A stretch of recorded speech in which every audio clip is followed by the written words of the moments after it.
America's F-15 Eagle has long since secured its place in the pantheon of the world's greatest fighters, thanks to an incredible air combat record of 104 wins and 0 losses.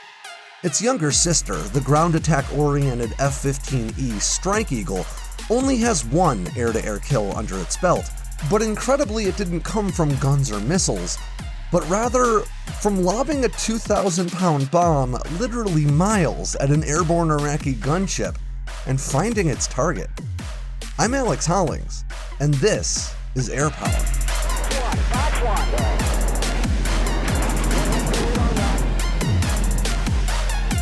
In 1991, Air Force Captain Tim Bennett was serving as a flight leader for the 335th Tactical Fighter Squadron, operating out of Saudi Arabia in support of Operation Desert Storm. The US-led coalition had opted to begin the war with air power, flying hundreds of sorties per day from land and carrier-based fighters throughout the region. Al-Kharj, where Bennett flew out of, was home to 5 squadrons of F-16 Fighting Falcons and F-15E Strike Eagles, so flight operations were pretty much continuous. And as Bennett would later explain, they actually didn't have enough pilots to fly all the sorties they needed, so if you were a flight leader or a pilot instructor, you were going to fly a lot.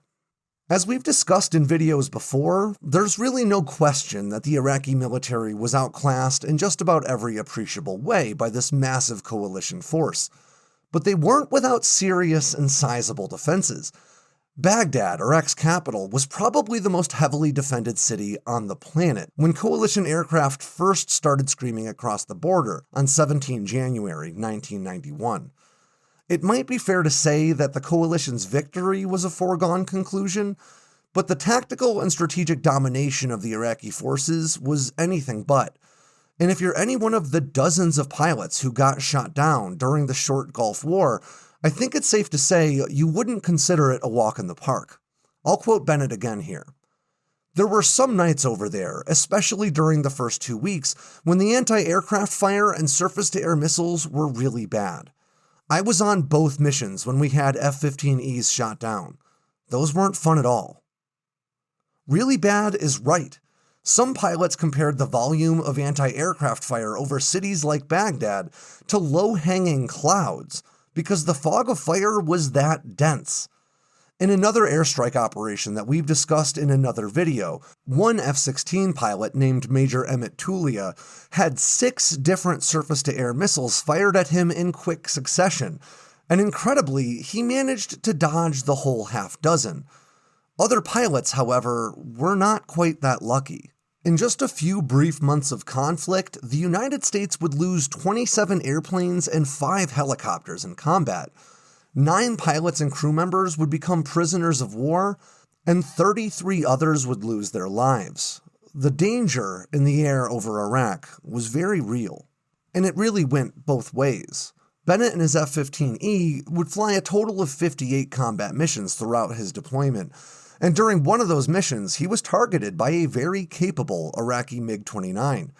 That MiG ultimately decided to go after a different F-15E that was flying a bit further ahead, and Bennett watched as the pilot lost his bearings and flew right into the ground. I'll quote him again. "It is unbelievably disorienting to fly low at night and work off of radar with only yourself in the cockpit. The MiG pilot was trying to converge on an aircraft moving at 600 knots at 100 feet altitude. He just got too low." One of those 58 missions in particular stands out as exceptional in hindsight, and it came during an air combat patrol mission where he and his wingman were hunting for air defense platforms to take out. Instead, Bennett and his weapons officer, Captain Dan Baki, ended up shooting down an Iraqi helicopter with a 2,000-pound laser-guided bomb instead, and it was exactly as crazy as it sounds. It was Valentine's Day, 1991, and Bennett and Baki were conducting an early morning Scud combat air patrol, flying around northwest Iraq looking for mobile Scud missile platforms that could pose a threat to American forces. They were flying high above cloud cover, waiting to receive targeting data from a nearby AWAC, or Airborne Warning and Control System aircraft, when they received a different kind of call than they expected. An American Special Forces team was secretly operating more than 300 miles behind enemy lines, identifying Scud launchers for engagement from aircraft just like his. It was an incredibly dangerous job, and they'd been discovered by the Iraqi military.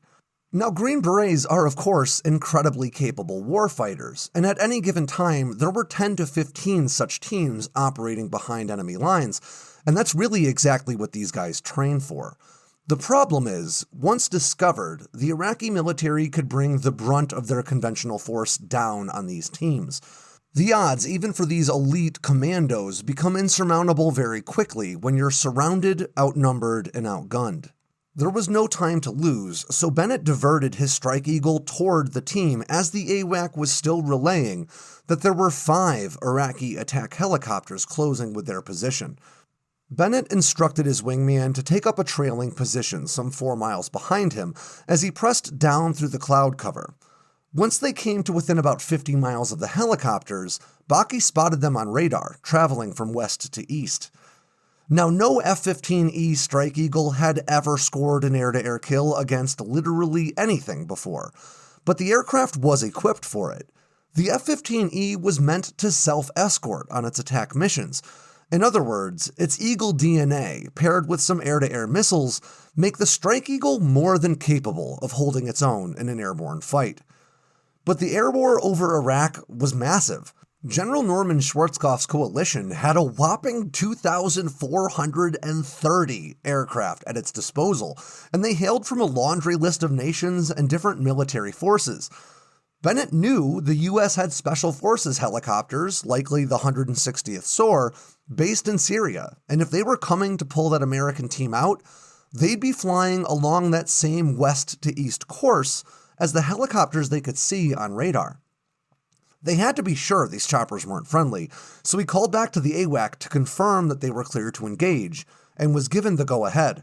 And as the operation continued, Bennett would call back and check at least one more time. There were just so many aircraft in the area, he had to be sure.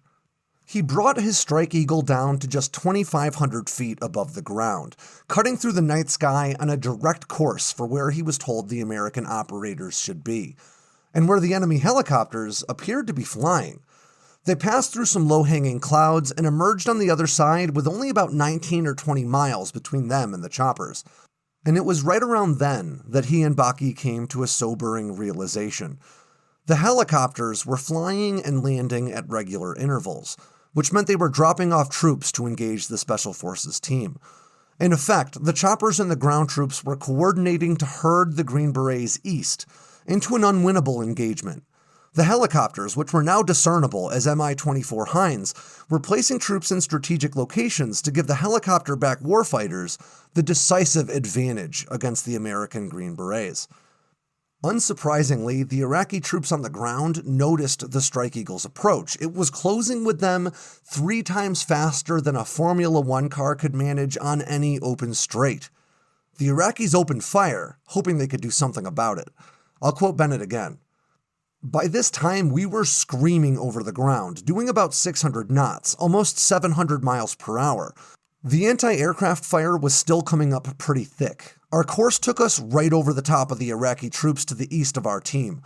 We didn't know exactly where our team was, but it was looking to us like things were getting pretty hairy for the Special Forces guys. Bennett made a command decision and decided to engage the lead helicopter, but not with his Sidewinder missiles, which were designed for air-to-air engagements. In order to give the guys on the ground the best chance that he could, he planned to lob a 2,000-pound GBU-10 Paveway 2 bomb at the lead chopper. If they were lucky, the bomb would find its target while the Hind was on the ground depositing troops and wipe them all out in one fell swoop. I'll quote Bennett one more time. It would also give the other helicopters something to think about, which might give the team a chance to get away in the confusion. Bennett radioed back to his wingman, flying 4 miles to his rear, and told him to take out the first helicopter he saw pop up with a Sidewinder missile. Now, because Bennett's Strike Eagle was moving so fast through the sky to close with the team in trouble, the unpowered bomb actually had a greater range than his Sidewinders. With Baki carefully keeping his laser sighted on the helicopter, Bennett released the bomb 4 miles from its intended target. Almost immediately after Bennett released the bomb, the Iraqi Hind lifted off the ground and began to accelerate away. Bennett would later tell Air Force magazine that he thought there was no chance the bomb could find its target now. After all, we're talking about a weapon that was primarily used to take out targets like bridges and surface-to-air missile systems, not airborne helicopters. But Baki was keeping his laser true, and as Bennett prepared to try again, this time with a 200-pound Sidewinder, a 2,000-pound bomb flew into his field of view on the targeting screen. I'll quote Bennett one more time. There was a big flash, and I could see pieces flying in different directions. It blew the helicopter to hell, damn near vaporized it.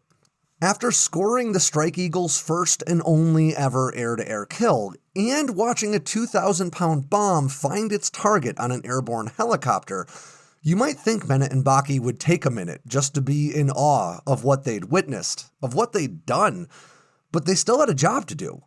Bennett ordered his wingman to drop 3 Mark 82 500-pound bombs on the same coordinates to wipe out any remaining Iraqi soldiers that may have survived that initial blast.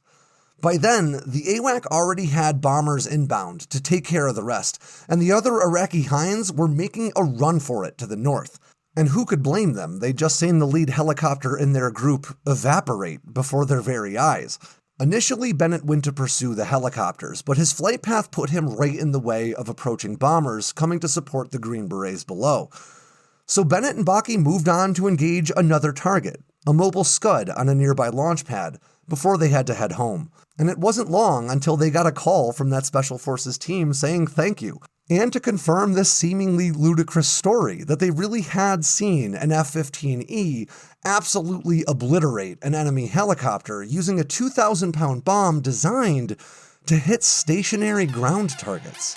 It's possible that this may be the F-15E's only ever air-to-air kill, as it's entirely feasible that in the years to come we'll see the broadly capable F-15EX replacing both Eagles and Strike Eagles in America's current inventory. And it's on that glimpse of the future that we end yet another edition of Air Power from Sandboxx News. I'm Alex Hollings. Make sure you swing by sandboxnews.com today and every day for all the latest in news, entertainment, and motivation from all around the force. If you got anything out of today's video, don't forget to tap like and subscribe and leave me a comment to let me know what I should cover next. And of course, don't forget to tap on that bell icon so you never miss a drop from Sandboxx News.